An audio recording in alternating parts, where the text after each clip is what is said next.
Hello, my lovely, amazing third graders. Gosh, I miss you all very, very much. I hope everything is going well. We are on chapter 34 of Wish. Another year passed. As May neared, I found myself hosting more scraps of fabric than budding leaves. Squibbles tried to steal a few fabric strips to line his dray, the nest made of leaves and twigs high in one of my forked branches. Okay, so remember, we're kind of starting way back at the beginning of Red's life. Maeve is a 16-year-old-ish, maybe a little old, well, a year older now, so probably 17 or 18, and she is someone who's kind of doing good by taking care of those who can't afford a doctor, and she is helping try to make everyone feel better.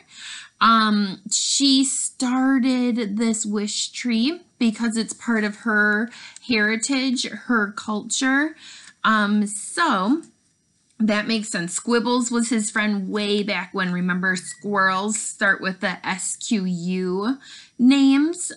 So that's where Squibbles came in. I explained he'd have to stick with moss and pine needles until the 1st of May. Wishes, according to Maeve, could not be touched until after May Day. Just letting you know, May Day is coming up. It's going to be on Friday, May 1st. That's May Day. I'll finish this chapter and then I'll tell you kind of what what we've done in the past for me. Then the ones that weren't carried off in the wind or dragged to the ground by the rain could be removed by people or by enterprising squirrels. I suspect she made up that rule for my benefit, so I could grow unfettered, without the weight of wet rags dragging me down. Just before dawn on the 1st of May, a young woman approached me. She had dark, wavy hair and worn a tattered gray coat. In her arms was a wrapped bundle. Squibbles whispered to me, "Here comes another wish, Red." But Squibbles was wrong. There was no wish. Swiftly, but with great care, the girl placed her bundle in my hollow. A thank you for Maeve, I realized. A loaf of bread, perhaps? The girl had probably been one of her patients. She was gone as quickly as she'd come. Like a hummingbird, I thought. There, then not there. Like a gust of wind.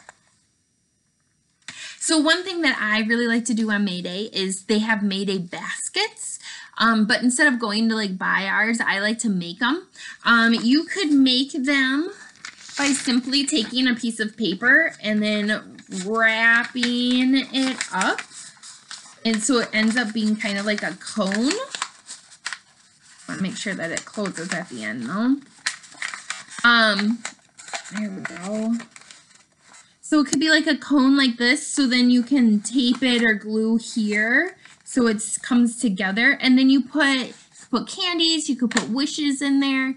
I've done flowers, and then I've gone to my neighbors' houses and I knock on the door and I put this on their desk or on their step, and then I run.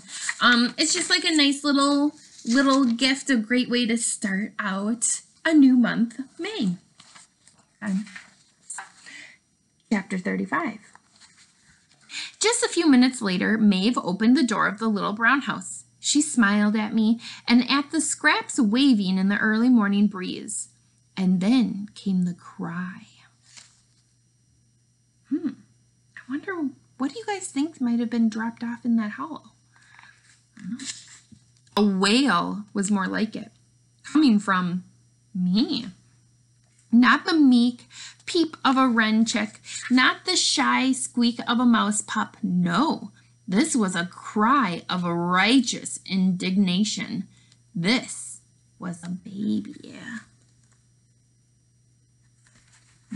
Chapter 36. The baby had a note attached to her blanket. Haltingly, Maeve tried to read it out loud. Italian, she murmured. Only later, when she consulted with one of her patients, did she understand its meaning. It said, "Please give her the care I cannot. I wish for you both a life of love." Now remember, Maeve had put in there a wish for her was to find someone to love. So we kind of were thinking that maybe she wanted like a husband or a boyfriend, but a baby is someone that you can love too. The baby's hair was black. Maeve's was red. The baby's eyes were brown and Maeve's were blue. The baby was Italian. Maeve was Irish. They were made for each other. Maeve named the baby Amadora, which meant in Italian, the gift of love. So here we just found out that Maeve finally got her wish. That she found, the baby found her way into her life for someone to love her. I hope you enjoyed these chapters. These are good, happy chapters that someone's wish came true. See you tomorrow, everyone.